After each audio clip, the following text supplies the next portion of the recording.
everyone, and welcome back to Scandalous Media. It's Angela here, and yes, the video you all have been waiting for is finally here. It's another embarrassing moments video from Harry and Meghan, not only on their faux royal tour to Colombia, but also at that book club event with Oprah, the charity event, and Tyler Perry's birthday.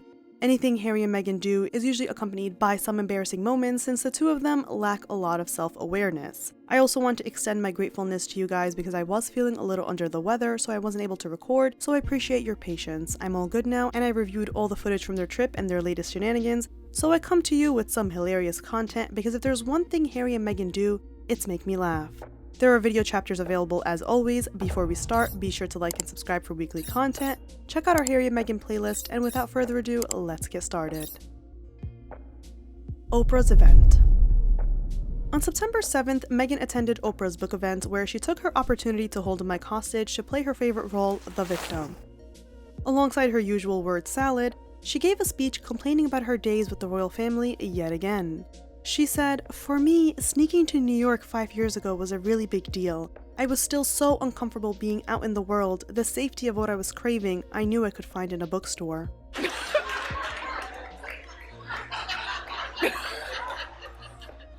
I'm sorry, but what? Notice the wording, sneaking to New York. By the way, she's referencing flying out for a lavish baby shower party while also trying to make it seem like she was held hostage in the UK. At the time, multiple sources said that Meghan had notified the paparazzi of where she was staying, and when she was called out about that, plus the lavish costs of the baby shower, she tried to make it into a security debacle because that's the scapegoat excuse every time. Does this look like someone who's uncomfortable? If she was so uncomfortable, she could have stayed at a low-key hotel or exited from the back, but nope, she's in the front caressing her baby bump with a fat smile plastered on her face.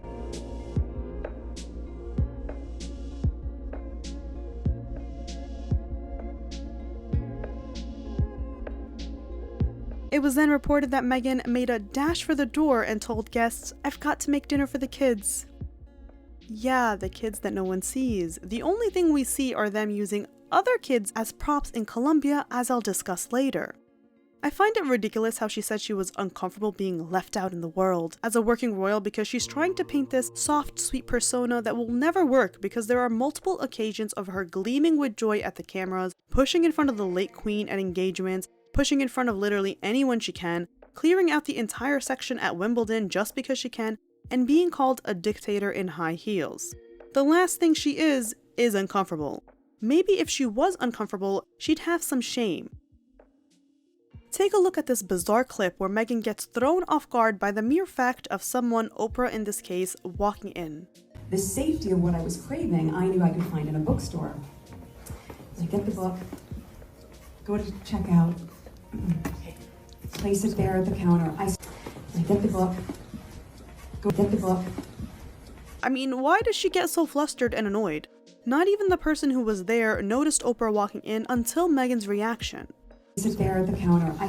But what had happened was Meghan had just started speaking and I was really focused on filming that. And Oprah was so discreet and the bookstore people were so discreet. And she came in so quietly that I didn't realize. I mean, it's so robotic, but it's a mask slip where we see her true colors because how dare someone walk or breathe when Meghan the Great is holding a mic hostage. Just to show you how highly she thinks of herself, she took the stage and acted like it was her bookstore opening. Good afternoon, everyone, and welcome to Godmothers. Only Meghan would attend a book club event surrounded by women with a much higher net worth than her, and yet is the only one with a bodyguard sitting right behind her. Shortly afterward, People magazine published these exclusive photos of Meghan leaving the bookstore she was spotted at a couple of days earlier on September 2nd. She's looking directly at the camera and wearing a hat that says, "I'm right here, the one with a huge sun hat, can you see me?" And the pose is so unnatural, at least fake it better. Also, she's in a small town where celebrities don't get photographed unless the paparazzi are notified, something Meghan is known to do. She took this opportunity as a merging opportunity to monetize herself, which is something she exposes on the Colombia trip, which I will talk about later on in the video. People magazine mentioned the $310 leather matchbook keychain, writing, "A charming reminder to take what you need," offering uplifting words like hugs, love, patience, and a smile. If anyone needs to know what paid PR looks like, it's this. The fact that we can clearly read the writing confirms the staging of these photos. If you don't understand what I'm talking about, again, wait till the end of the video, in which I'll discuss how Meghan reveals her merching strategy. Now, more photos of her and Harry at the opening of the bookstore were released like 2 weeks later, conveniently after Princess Catherine's cancer update, just like the announcement of Harry's Polo documentary, something no one asked for. It all seems very intentional, all the while Harry is still protected as it was announced his Visa drugs case is quietly closed by a judge in a sealed ruling. And yet he still cries victim in a scene holding up his phone, recording the paparazzi in the car as Meghan is gleaming with a fat smile next to him. They are so unserious. And this is them attending Tyler Perry's birthday. Mind you, Harry, who's thrown in the back as usual as we'll see in the Colombia footage, I don't think he got anything special to celebrate his 40th birthday where he inherited like $10 million. The reason why I wanted to go last is because these guys are the ones that give me hope. I've said it years ago and I'll say it again, you are what give me hope. Every single one of us need courage in order to really move the dial and in today's. There's a ripple effect of young girls and young women knowing that if someone else is encouraging them to use their voice and be heard. Meghan marches around like a dictator in high heels, fuming and barking orders. You, too, can help to change the world. And now we need to listen, constantly listen, and then act on the advice and the vision that you have. Those are the elements that continue to inspire me. I've watched her reduce grown men to tears. Because otherwise it's your future that's being stolen from you, and that is unacceptable. Encourage our daughter, who at 3, she has found her voice. And we're so proud of that. Because come with something new. Do something different. You what? Now let's get into some more embarrassing moments. Fangirling isn't always a good idea.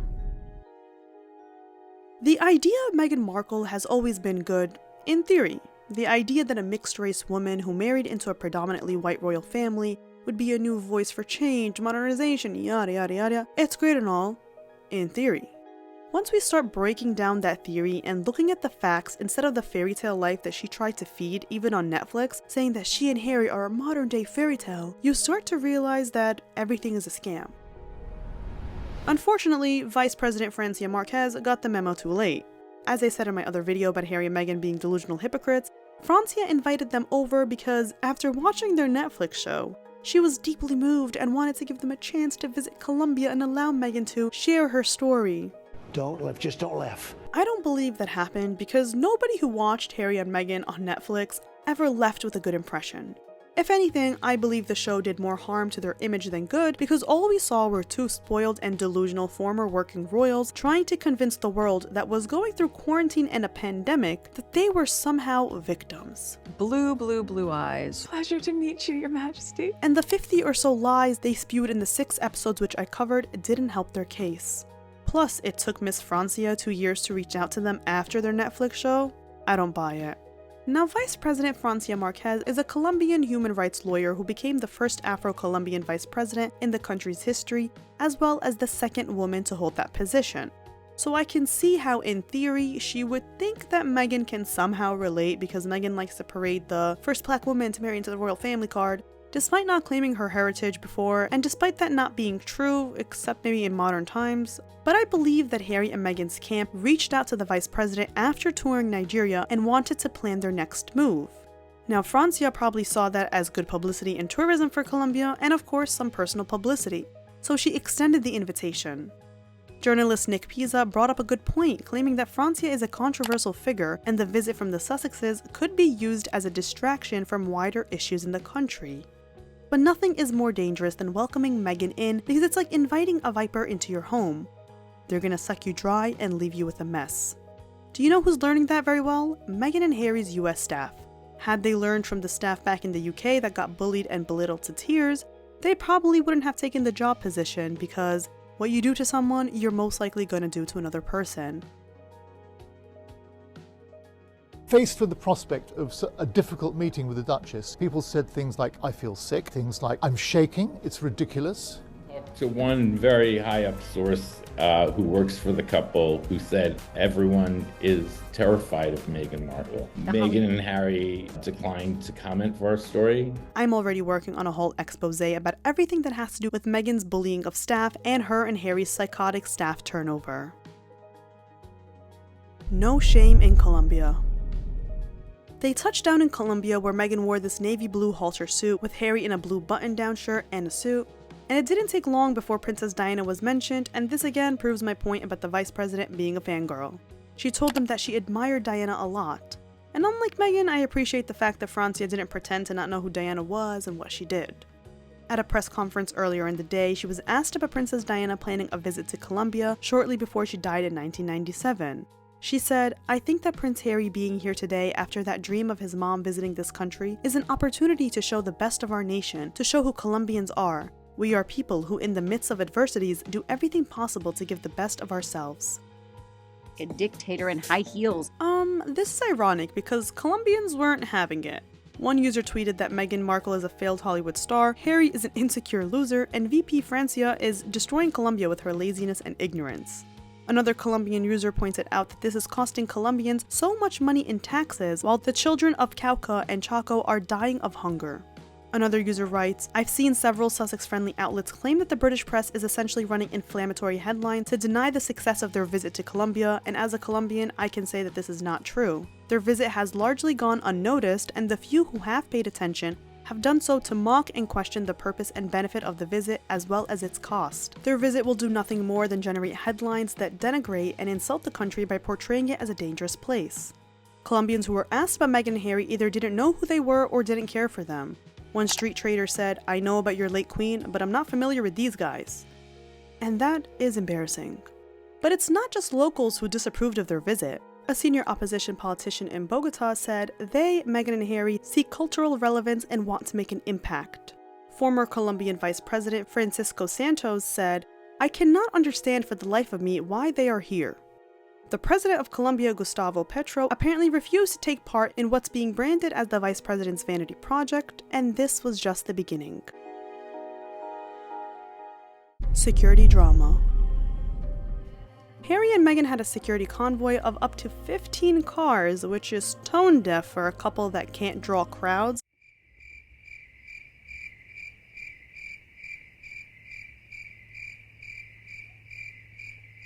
And even worse when the country is struggling with enough poverty as is. Their security detail used a bulletproof briefcase to protect them from potential shooters.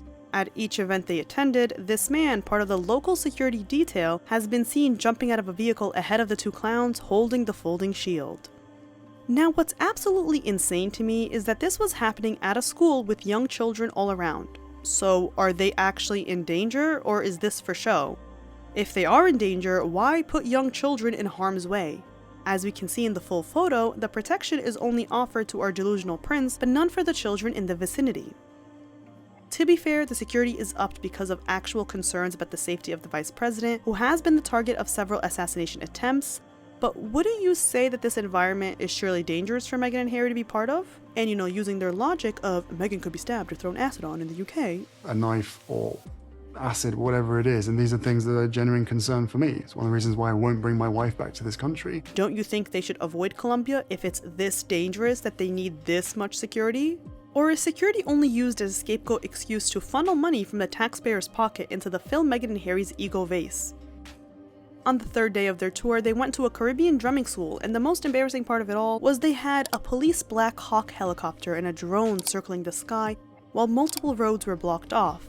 They also had a black police anti-terrorist nuclear bioterror van and an ambulance parked outside, and yet this video shows that there was barely anyone turning up to see them. Para la llegada de los duques Harry y Meghan, quienes arribarán a este sector de... That is just hilarious, embarrassing. I mean, they had all this fuss, 3,000 police, snipers, and all these people looking out for their safety, only for no one to attend, despite the event being common knowledge. Let's just laugh at him now. What's even funnier is that they were more than an hour late to the event, so part of me feels like they were waiting for more people to show up, and when no one did, they couldn't do anything else but show up for whoever ended up attending. On the other hand, can you guys spot the Prince and Princess of Wales, William and Catherine, in this photo from their royal visit to Jamaica in 2022? It's quite the difference from the faux tours we've been forced to watch. And it seems like the point of this trip was to recreate everything William and Catherine did in the Caribbean. What do you guys think about these parallels? Many people even noticed Meghan's bump it 60s hairstyle is new for her, but it's one that Catherine made headlines for when she paired it with a tiara. Aside from laughing at Harry and Meghan, it really is messed up. You're wasting all this money on security to feed your ego when you clearly don't need it. And I'm not saying they should travel without a security detail, but not to this extent. You are not some famous politician or relevant celebrity, because there is a difference between actually having security concerns and doing something to combat that, versus funneling money from the poor or working class to play dress up as popular royals. Emphasis on popular. On the first day, Meghan wore about $95,000 worth of clothing. And just to put it in perspective, the average annual salary in Colombia is around $14,000. Now, after the media and Colombians expressed concern about the trip's costs, it only got worse for Harry and Meghan when the security chief of the City of Cali Council, where Meghan and Harry ended their tour, wrote, "Billions that could have been used to expand coverage of children's canteens, pay salaries of community mothers, seed capital for Afro communities, or adapt sports venues practically in ruins," basically went to Harry and Meghan. It was only then that Harry and Meghan replied, saying they financed their own travel expenses alongside some funding from international agencies. No wonder why Invictus Games kept asking for donations. Private donors cover their security when they go to engagements, so Invictus is collecting money for that bill. And even then, I still believe that Colombians paid a big part of their security in the whole trip because it would be written off as, something the VP was doing, so obviously they had to foot some sort of bill. And all this, and the only things Meghan and Harry gave back were drum sets, a learning environment, whatever that means, and upgrades to a socio-emotional gym for the people of Colombia. Pardon? Bored children and inappropriate outfits. According to professional lip reader Nicola Hickling, Meghan quietly muttered an order to Harry saying "hand" before he replied "here you go" in this video. What do you guys think? What I know for sure is that everything Meghan and Harry do is very choreographed and polished. She already has her hand out for him, as you can see, and he goes to hold it. Now, as I'm reading and watching everything Harry and Meghan did in Colombia, it truly seemed like they were there for a bunch of nonsense reasons. It was nothing more than a photo shoot for them, and there was nothing of substance that was going to help anyone. And Colombians were pissed about that. On their first day, they participated in a summit gathering experts, activists, and community members working to create more positive online environments. Like, what does that mean? It sounds like a bunch of nonsense events made up to give Meghan and Harry something to do. Create more positive online environments, and this is going to be done in the 10 minutes or even the 1 hour you're there for? You're talking to 5 people about what? The same old word salad we've been hearing for years now? They held some meeting with bored school children who seemed like they wanted to be anywhere else but here. We see the kid sitting next to Meghan, staring aimlessly in front of him and not being engaged at all in whatever conversation they're having. And as Meghan and Harry walked by and waved at the kids, there was no reaction because the kids probably didn't know who these two were. Just look at their faces. This is who Meghan and Harry are traveling with bulky security for people who don't care. And in every photo, the children looked uninterested, which is funny considering they're having this conversation for them. The dangers of social media on kids, blah, blah, blah, blah, blah. If the subject of your conversation doesn't seem to care, then that's how I know your word salad isn't impactful and it's just a photo op for you. It's a free publicity vacation for them, masked by the idea of them helping. There is no impact and there is no effect of their work, which is the same BS we saw in their CBS interview about the Parents Network. They also announced that Archwell's research has found people in Latin America on average check social media 25 times more a day than the global average. Which I don't know what the correlation is or what this has to do with the school they're visiting, and maybe they have nothing else to do but check social media. We are talking about communities that a lot of them are dealing with poverty. So what is this statistic for? What is the relevance? I don't know. Their reps also posted this video which had no sound attached, which is interesting. What are you trying to hide? And this brings me to the next point. Media censorship and control. Now this trip, it seemed like they tried to control the narrative as much as they could because only the media they welcomed was invited. and that sounds a lot like censorship to me. They also had a journalist from Harper's Bazaar accompany them on the trip to write a puff piece for them while victimizing them, saying that just because she was covering them, she opened herself up to unwarranted critique from the world and calling out UK reporters, citing racism for the criticism she received. Even though the criticism came from the fact that Harry and Meghan were trying to control everything, barring other media outlets, and that this journalist wasn't reporting on anything of substance. She was just doing a fan piece on Meghan's outfits and not mentioning any quotes. Angie conveniently left out the part where Meghan regurgitated the same word salad about the dish soap commercial that she believes she changed, which Vanity Fair couldn't even fact check that. And the journalist writes, regardless of public opinion, the Duke and Duchess are committed to continuing acts of service. It's not a requirement for them. I don't believe I'm hearing this. Are we supposed to clap for them and thank them? Oh, it's not required for you, and yet you demand public approval and money to fund your lifestyle? I mean, what do you want us to do? This is ridiculous. Who gave you that piece of information?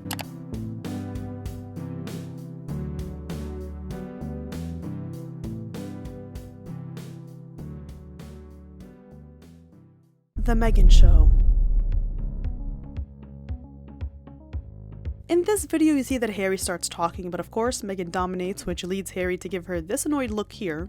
He proceeds to have a flat face, nodding as she's rambling and standing in front of him, and he kind of looks like he's saying, of course she has to go first, to himself. He finally goes to start talking and she gives him this look before she tenses her jaw and looks away as if to not give him her attention or the respect of him talking. Even this guy at the end is eyeing Meghan down in an annoyed way. In this video, he's talking and she looks like she's irritated as the VP's husband stares in confusion. Meghan was photographed taking photos with some teenage-looking kids and having a whole photo shoot, including group photos, and Harry was nowhere to be found. It's almost as if this was the Meghan tour of Colombia. Then on the same day, they went to watch a performance at the National Center for Arts where Meghan was seen dancing, and it was a moment for her and Harry to show some PDA. She wore this interesting looking dress that, of course, in typical Meghan fashion, had a very high slit and was very low cut. Here you can see the vice president eyeing her inappropriate outfit with her knee popping right out through the dress. Look at how everyone else in the photo is dressed, and then look at her. At one point, it even looks like she suffered a nip slip, which is crazy because the dress is very inappropriate for a school event and highly revealing. And here in this video, she literally looks down and up, there it is, she flashes her leg. We saw the same disapproval from the First Lady of Nigeria, who mentioned these American celebrities who come to Nigeria dressed inappropriately, and then quickly mentioned Meghan to confirm the person she was thinking about. The message here is we have to salvage our children. We don't accept nakedness in our culture. The film stars from America. They don't know where they come from. Why did Meghan come here looking for Africa? The worst part is that this event was attended by kids. Just like teachers have a dress code in school, the same is expected at events too, but Meghan couldn't care less. She stands out and not in a good way. Meghan's dressed like she's sitting by the pool, and as I already said in past videos, she dresses inappropriately on purpose. She knows it's a talking point, and this is the sort of attention Meghan craves, which she uses to monetize herself, as I later discuss. Funny enough, it looks like Meghan got blocked from some angles yet again. Here we have Meghan showing off her dance moves. You would think we would see a little bit of that 43% Nigerian here. 43% Nigerian. But nope, we got a funny stiff dancing Meghan. I thought she took dance lessons that her father paid for. Parading around kids. On the second day, they visited a school and the claw was in full effect all over the children. It's really off-putting that Meghan and Harry are parading these children around for photo ops while having accused everyone of exploiting their children and making a big deal about Archie being photographed in the UK, throwing a huge allegation that the media was calling Archie the N-word, a defamatory and damaging lie, just to be difficult. I was shocked by what I heard. I mean, I knew that she was difficult. I didn't know how difficult, I didn't know how bad it was, but I was absolutely shocked by what I heard. It's part of a narrative that she likes to perpetuate, that they, as an institution, are attacking her. Only for her to exploit her children in personal, intimate moments on Netflix, whether that was during bath time, reading time, or any time, to be frank. Yet we see her front and center with both hands on this little girl, using her for the photo op. Meanwhile, the kids on the left looked like they'd rather be in a park with their family than be exploited by money-hungry celebrities that won't offer any good besides temporary press. We don't see their kids anywhere, even recently with Meghan and Harry at the Alliance for Children's Rights events. They'll parade around with other people's kids, but God forbid they bring their kids to a children's event. And this is only fueling the conspiracies surrounding the kids, which even brought up the deception surrounding Archie's birth, because on May 6, 2019, Buckingham Palace initially announced that Meghan had gone into labor earlier that day. However, the palace later corrected its statement, claiming that he had already been born at 5:26 in the morning. And then Meghan went on to refuse public photos and took private pictures at Windsor Castle a few days later. To this day, people are still suspicious, especially when she's quick to use other kids for a photo, but is never with her own. Here she is doing a photo op in a kindergarten class. She put her hand on her cheek and stared into the eyes of this little girl, waiting for the cameras to snap her picture. People magazine headlined the moment as "Kindergarten Catch-Up," because what is there to catch up with a kindergartner on? At a different moment, she's smiling and closing her eyes while giving a big hug to this little girl, who I bet dinner for everyone who's watching this video didn't know who Meghan was. Of course, Harry had his share of the photo ops as well, and nothing is funnier than both of them holding the hands of two kids as the vice president and her husband trail behind them while also holding a child's hand. You get a photo op, you get a photo op, everyone gets a photo op. I mean, how are these kids being helped? Oh right, some conversation about social media. Put your hand up if you are unsure of what mental health means. Okay, so you all know what mental health means. Children ask for help, someone is there to give it, if you know how to help. If you see your friend in your class not smiling, what are you going to do? Meghan apparently told some child, "You're the same age as my son Archie," which is similar to Harry's comment in Nigeria, where he aggressively mentions that his son is also 5 as a response. You're 5. Nice to meet you. Our son Archie is 5. I mean, does he seem angry or like overly defensive, or is it just me? In this bizarre video, we see Harry and Meghan barge into the classroom with this woman in blue putting her hands up and kind of shielding off Harry and Meghan's camera crew. And this video shows how robotic they are because they come in and Meghan already has her big smile on as she scans the room, and Harry's making eye contact with kids who aren't looking at him and doing his cringe laugh that seems like it came out of nowhere. And I get the vibe that Harry is awkward at these events and overcompensates by being cringe. Kinda like the high kick thing he does with his foot to emphasize his point, with Meghan looking at him like he's stupid. Here's Meghan sitting with the kids and singing and clapping with a big fat camera in her face. And the photos are so painfully posed, and this is something that Meghan fails to understand. This translates to people, especially in the year 2024, where people are more aware of celebrities and their stunts for personal gain. We no longer see Disney teens on a charity trip to Africa because it's become problematic to parade your charity for applause, but it seems like Meghan didn't get the memo. Even everyone in the background of this photo looks unamused. Not to mention the excessive over-the-top hugging from Meghan, which looks unnatural, but she is trying to combat the bullying allegations that now stem from her US staff, so I guess the British media can't be a scapegoat this time around. It's why the photos were released a day after the event, when the US media was exploding with the recent reports of Meghan being a bully going viral, once again thanks to an investigation done by The Hollywood Reporter. A source close to Meghan and Harry said, "Everyone's terrified of Meghan. She belittles people, she doesn't take advice. They're both poor decision makers, they change their minds frequently. Harry is a very, very charming person, no airs at all, but he's very much an enabler. And she's just terrible." It's one thing to get cancelled by niche groups or even momentarily, but it's another thing to get cancelled by Hollywood, which accepts anyone since the majority of Hollywood consists of money-hungry celebrities. So that just shows you the extent of how bad Meghan is. You can release all the over-the-top belly-to-belly chest hugs, but no one will buy them when your behavior and record are all public knowledge. But don't you worry, the next video will be a deep dive into the bullying allegations and you won't want to miss it. A miserable Harry. If there's one thing people can call out, it's that Harry is looking more and more miserable during these trips. Whether it's Meghan interrupting him and dominating the scene as per usual, or his lack of interest, he never fails to give us content supporting this. Even during a group photo at the panel, his smile couldn't have been screaming, "Help, I'm unhappy and I don't know what we're doing here," more than it already was. In this photo, he looks miserable as he's off in the corner while Meghan's position on the stage is more centered in front of a white wall, smiling and sitting up straight and posh as Harry is slouching and his body is facing away from her. In this photo, Harry takes the backseat as Meghan is front and center. Locals are showing in the photo more than Harry is, and you would think Meghan would make room for him or something, but nope, as per usual, she's the one blocking him in every angle. He complained about being in his brother's shadow, but Prince William always made sure Harry was often standing next to him shoulder to shoulder, not in the back like a loser.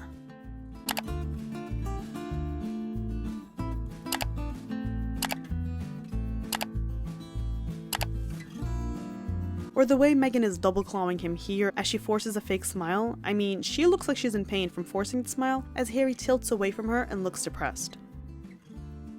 And watch as Meghan snatches the microphone from Harry while his hand is still on it, which leads him to look down and look miserable as usual. And bonus, the kid in the background looks like he wants to go home. On one of the days, they attended a private lunch hosted by the VP, and as much as I'm sure the efforts are appreciated, I doubt that Meghan or Harry were happy with some banquet tables pushed together in what looks like a gymnasium. We all know what state banquets they wish they were a part of. It seems like Harry is pushed aside yet again as he's sitting on the kids' table or something as Meghan is at the table with all the VIPs, including the VP and her husband. And I don't know if Harry randomly disassociates or what, because you'll see Meghan in front of him, as usual, smiling and communicating with whomever, while he looks like he's drifting away into an alternate reality where he is abroad on a faraway island, having completely missed meeting anyone in 2016. And this shows me that Meghan is a piece of work, because the way she has managed to shove Harry in the back of everything as she takes center stage despite being the D-lister from Hollywood who's only talked about because she married a British prince is crazy. Look at his body language in this photo. It looks like the face of emasculation. Meghan speaking Spanish. Wherever Meghan goes, she likes to validate herself by saying that she possesses some sort of quality that gives her a special reason to be here. In Nigeria, it was because she was allegedly 43% Nigerian. My country. At the UN Women's Speech, it's because she participated in a class project at the age of 11, which she hasn't let us hear the end of since. As a working royal, it's because she's a mixed-race woman, and therefore everything she does is right and everyone should change things up for her. Most of the time, it's because she's Meghan Markle, and we peasants should be honored that she even took the time out of her highly busy schedule to grace us with her word salad. But in the case of the Colombia tour, it was because the VP was a fangirl, and Meghan could speak Spanish. This was a main talking point I saw all over the media. The Duchess of Sussex speaks fluent Spanish, she doesn't need translators, her Spanish is so great, blah blah blah blah blah. But on the first day of the tour and third engagement of the day, we saw both Harry and Meghan at the Responsible Digital Future Forum, and both of them had headsets on to hear the translators. Now, there is nothing wrong with needing a translator by any means, but when Meghan was asked about her Spanish in an interview from years ago, she said, "I do now speak Spanish." Relations, and then I went and worked for the US Embassy for a bit, and Where? In Argentina, in Buenos Aires. That's sensational. Isn't it You great speak to- Spanish? I do now, but they Right. One day I should make a video about how Meghan changed her entire personality from flirty American actress to sophisticated wannabe Kelly Rutherford, because in that video I just showed, she's so flirty and like using her sex appeal and talking with her hands and pointing her body language towards the interviewer, which good for you I guess, but the fact that she blamed other people and pointed the finger on how she chose to portray herself and what she used to do to get connections to the top is laughable.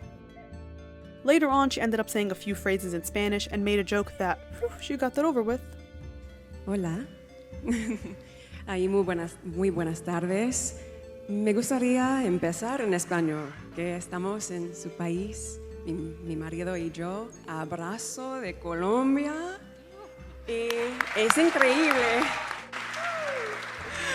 So it doesn't seem like she speaks fluent Spanish. She may understand some things here and there, but it sounds like her publicity reps are trying to make it seem like, wow, it's another point on her resume, and this is why we should make Meghan Markle popular and successful.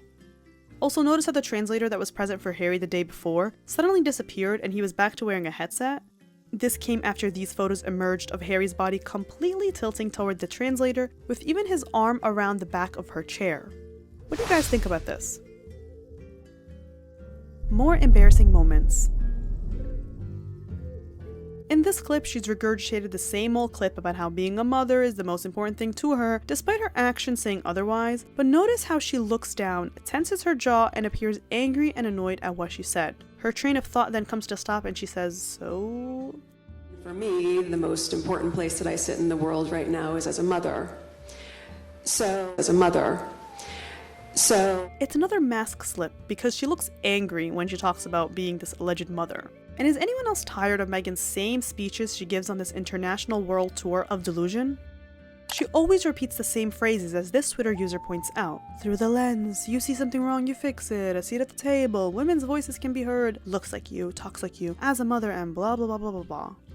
You finding your inspiration in this fighting spirit, the power of words as well. And they are working in these spaces, and yet they're allowing this kind of behavior to run rampant. And wash things over with love and kindness and generosity. And we talked about brave, resilient, courageous, powerful, beautiful. And as parents, though our kids are really young, they're 2.5 and 4.5. Our kids are young, they're 3 and 5. So our daughter Lily, she's much tinier than... But being a mom is the most important thing in my entire life. For me, the most important place that I sit in the world right now is as a mother. Guess what? She told the tired old story with the dish soap commercial yet again. Yes, the same story that Vanity Fair could not validate. And what's even more embarrassing is that her retelling the story for the millionth time was cut from the record that was submitted to the global media by the journalists that accompanied them on the tour. This is the media censorship and control I was talking about earlier. Everyone is tired of Meghan's boring speeches. I mean, look at the way Harry's staring at her in annoyance, and look at the VP's husband, Yerny Panilo's face, or just everyone behind her as she is in awe of herself and her favorite accessory, a microphone. I also found this video very odd of Meghan in front of Harry as per usual, but she kept giving Yerny Panilo glances, like she kept looking at him several times, and the whole dynamic was a little weird. Like, I don't know if that's just her wanting attention or what. And in this video, you can see Meghan eager to give Francia's husband a body hug accompanied by a loving back rub, and then it seemed like there was some tension between the VP and Meghan because Francia quickly turns around right here and Meghan quickly steps back, Harry gives a handshake, and Francia seamlessly stands in between Meghan and her husband. And I'm actually shocked that Francia was successfully able to block 1/12 of Meghan's body in this frame, because it's usually Meghan blocking everyone and anyone she can by standing smack in the middle or isolating someone from the photo. I can name quite the number of times she's done this in the past few months. And many people accused Meghan of being overly flirty with Yerny Panilo, and that probably pissed off Francia. I mean, you guys know Meghan. She has a hard time understanding personal space. I also found it funny how Meghan needed the help of what seemed like 3 women to help her down one step. And her shirt was completely see-through, which seems intentional considering any woman knows that if you're wearing a light-colored shirt, you're not wearing a dark-colored bra underneath unless you want it to show. But on the last day of the tour, they upped the PDA and sold their romance extra hard with this stance number and what are supposed to convince us are loving kisses. Their last engagement was at the music festival in Cali to celebrate Afro-Colombian music and dance, which yeah, totally makes sense that to celebrate Afro-Colombians, you're highlighting a white British prince and his wife, who randomly claimed she was 43% Nigerian, after only using her white card and then occasionally shifting into Maltese at one point. Yeah, I totally agree with that. I would do the same thing. Yeah, you're right. Now, the most bizarre part that kills their security argument completely is that the two of them took the stage in front of 10,000 people. So what happened to moaning about security? Is someone who is truly paranoid and terrified for their life going to take the stage in front of tens of thousands of people with bulletproof contraptions before? Harry then said some basic phrases in Spanish before he turned to Meghan, asking her to help him. Buenos noches, Cali. Buenas noches, Colombia. Muchas gracias, señora vicepresidenta. Can you help me translate? Of course, claro que sí. I mean, you cannot tell me that this whole thing was not practiced between them in the mirror. I can imagine, okay, 1, 2, 3, go, and then, Harry, you'll start talking in English, and, I'll be your translator now. Gracias, señora vicepresidenta. Can you help me translate? Of course, claro que sí. Thank you for your warm welcome. Gracias por su calidad. I don't believe Meghan knows much Spanish. I think it's very little and very basic, and the fact that she's trying to milk it as if she's fluent is hilarious because she's always doing too much. You give her an inch and she takes a mile. And in this video, she didn't even understand what this woman said to her, and she just stared and laughed while repeating gracias to everyone.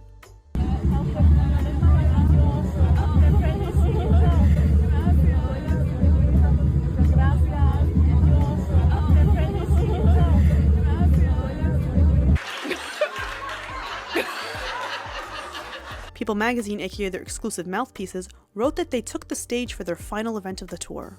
Their final event? This is literally a music festival, and they jumped on the stage to pretend like these people were there for them. I guess recreating the coronation concert was another thing on their to-do. The only difference is that people in the crowd actually attended for the historic event, unlike Meghan and Harry doing what they do best, slapping their names on something and milking the publicity they get from it. They've been doing this with Archwell and mental health events for the past year. I wish I had been involved in the Meghan and Harry leave Spotify negotiation. The fuck Rifters. That's the podcast we should have launched with them. Meghan exposes herself. Meghan revealed to the New York Times that she deliberately dresses in certain outfits and accessories to promote designers or give attention to smaller up-and-coming brands. Basically, she wears something and it's free promotion because the media writes what she's wearing and that promotes the product, which boosts sales. Now, this is basic marketing and it's why influencer marketing is such a big thing now. You make a video talking about a product on TikTok and why you like it and you get commission. Meghan said, "I spend a lot of time just Googling, looking for brands. When people are online looking for things or reading things, I'm trying to find great new designers, especially in different territories." Wow, Meghan, you're so cool. Oh my god, we're reading things and you're like trying to discover indie brands. Like, somebody give her, what is it that she wants? A Nobel Peace Prize? Is it a Grammy? An Oscar? I don't know. And you know, all those times we talked about Meghan's outrageous outfits and over-the-top budget for her wardrobe, yup. It's all been a marketing ploy because Meghan ended up revealing that when she started wearing this bag and there was an uptick in purchases, she decided to invest in the brand. So essentially, she's monetizing herself by investing in these brands, planning her outfits around it, getting media attention, and increasing sales, which automatically makes money for Meghan. It also feeds her ego because she said, "That's one of the most powerful things that I'm able to do, and that's simply wearing like an earring." I'm very intrigued at why she even said this, because even though it's common knowledge and it's not a bad thing as every public figure does it, it shows how much of a fraud she is because she tries to pretend like she's doing all these public appearances for charitable reasons. Meanwhile, the truth is what we knew all along. She's using these things, these countries, and people to build her personal brand. A headline on The Telegraph was, "Meghan wanted to change the world. Instead, she's changing your wardrobe." Let's not forget how Meghan lied to the Maltese Tourism Board about how this trip would be written about on her blog, The Tig, which will in turn help with its tourism, while she found out about her alleged heritage at the time. She got a free trip, fashion shots, and then never brought up Malta again. We saw this in Nigeria and now in Colombia. What's next? Mujeres ayudando mujeres. According to a source, Meghan and Harry are embarrassed over the tour reaction, with many people suspicious of them trying to start their own royal family. Well, this was a long video. Meghan and Harry have been upping their public appearances lately, so they're giving me a lot of content to discuss. But that's all for this video. I hope you guys enjoyed it. Be sure to let me know what you think in the comments. What other Meghan and Harry videos would you like to see? What do you think about their latest antics? Be sure to like and subscribe for new videos each week. Check out our blog and merch store if you want to support us. Follow us on our social media, and as always, I'll see you next time.